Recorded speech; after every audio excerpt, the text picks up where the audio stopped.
Dave, first of all, I'm going to start with a big congratulations to you, to the football club and to your staff. What a great feeling that you woke up as the manager of the year. Yeah, it's a good achievement. As I've said a few times over the last 24 hours, congratulations is across the board. It's not a single person's efforts, and I'm only as good as the people around me. And that goes right from the chairman and the board, through Kenny and Alex and Liam and Owen and John and Fred, and even all the way through, Aidan and the rest of the academy staff. We're a tight group, we're all pulling in the same direction, and that makes it a strong force. And yes, I'll get the plaudits if you like.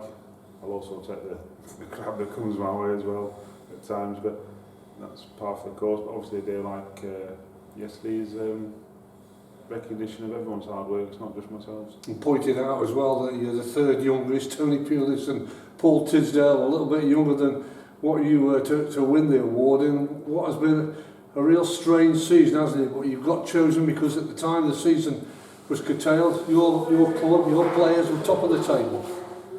Yeah, look, I think the one sort of group that I didn't mention there was the players, and they deserve huge credit. If the players are, I'd like to think, share the same values as what I do.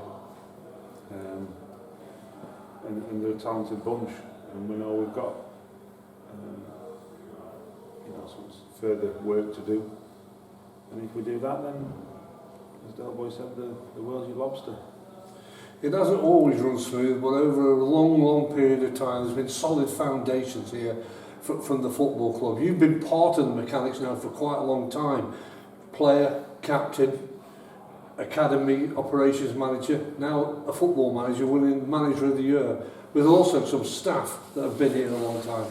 How important is that, do you think, for success, that they seem to know the mechanics of how this club works? 100%. Stability is key. I think I'm at the minute 9th or 10th longest serving manager in the country. 5 of the top 9 or 10 of the Premier League managers. Who are they? Guardiola, Klopp, Wilder, Eddie Howe, Sean Dyche. There's only one of them, Eddie Howe, that's just had some disappointment.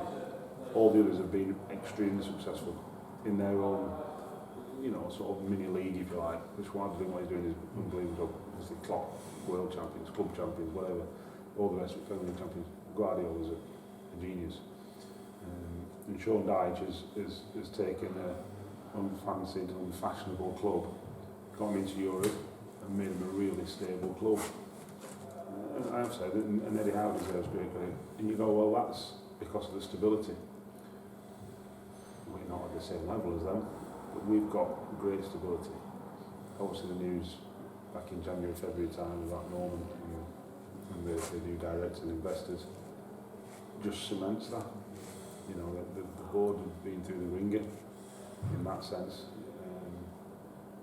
and it was tough for them. I know it was, and they deserve huge credit keeping this club stable, afloat, however you want to term it.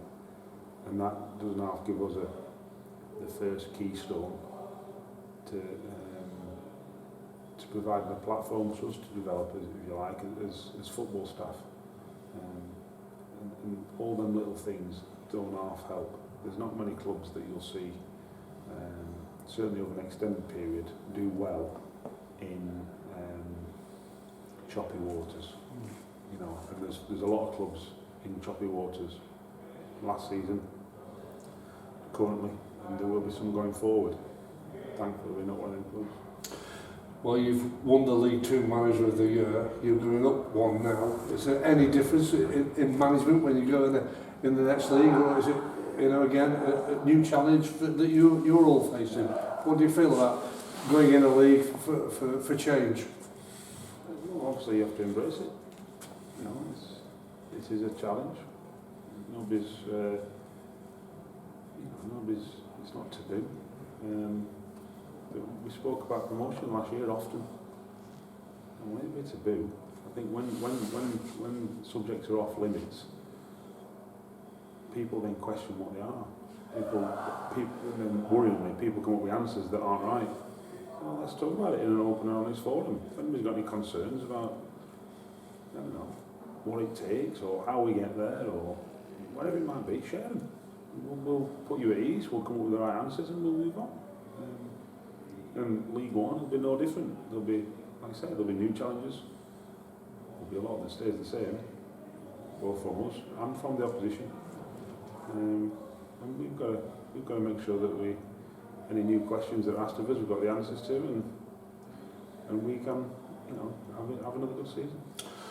Talk a little bit more in a moment as to time that you've welcomed your players back, you tested and your pre-season, but you've got one of your own again signed up on a new contract. It took a little bit longer than normal, but he's got a future now to develop and progress his career. 2 years for Rio Adebisi.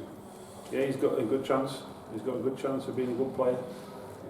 He had a little taste last year, did 4 or 5 games. Threw him in at the deep end against Villa, did ever so well.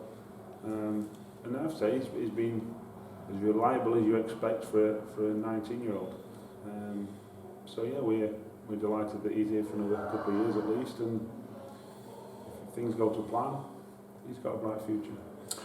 As I say, you've welcomed your players back. You've had your testing. Have you everything okay? Yeah, we got tested. We was in last Thursday, non-contact, social distance. Everyone has their own ball, and you have to leave it. We clean them and all that. Thursday, Friday, Saturday. Tested Saturday. All the results come back from everyone that got tested Sunday morning, all clear. Nobody's got the virus.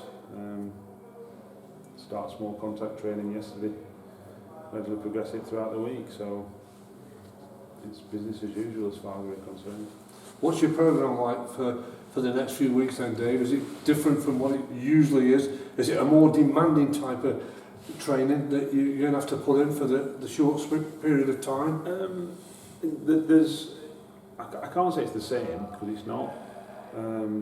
There's certainly been a lot more thought gone into. We had to submit all our sessions for last week and this week to the FL to get them rubber stamped, and how we risk assessed them, how we've managed the return, the phased return to training, to contact training. So there's no sort of big games and stuff like that. No medium-sized games either, any contact training until we progress it towards the end of this week. So yeah, it is different, but not that much different. It's just, you've got to be mindful of a very serious virus that's floating around, and we've got to make sure that we're complying with government and EFL guidelines. We're not going to put anyone at risk. Like I said, we've all had the test and it's all come back clear, which is anyone who's worried or in any doubt, it gives them a good peace of mind, albeit it's only a snapshot on one day. We could, of course, it popping into saying who's on the way home kind of thing. So, but at the same time, we've got to do our bit. We've got to get them fit and fitter. And I've said they've come back in decent nick. We're really pleased with them. We gave them a tough day, certainly last Friday after all the testing on Thursday. So we'll progress the fitness stuff, and we'll start having some games. And then, get ready for the next season. Yeah, just on that, obviously we're waiting for the total confirmation. It is, you're going to start September the 12th. Hopefully not too long for the supporters to come in. What your pre-season fixtures, or have you penciled in your diary now? There's a few in, yeah, there's a few in. Obviously there will be behind closed doors, so there's not that much. Geez, Ken. There's not that much sort of. I suppose we will publish them, I'm sure, at some point. We might even stream them. I don't know. Hopefully we can, so everyone gets to see us. But yeah, there's not much point from our end sort of publicising at the minute. Not that we're trying to be secretive, we're not. It's just that, and I think our fans are terrific, so I'm not sure there's going to be a stampede of them outside some non-league ground banging on the door to get in. But we'll try and do our best so the fans can get to see us, and hopefully like the look of Charlie Cake's new ankles. We're chalking away those days towards September the 12th, and it is becoming, I think, towards the end of the contracts now for the players who've been out of contract to expire. How's it going for you? And are you expecting to accelerate a little bit in terms of getting players in now that their original contracts are more or less over? I think things will progress in the next 2 or 3 weeks. Will it progress into a signing for us? Not sure. We're actively looking every day. We've just been looking this morning. Again, plenty of footage. In the hope we unearth a gem, and that's what we have to do with our resources. You know, we had a third lowest budget or something last year. I'm sure it'll be the same this year, more even, you know, bottom whatever, which is fine.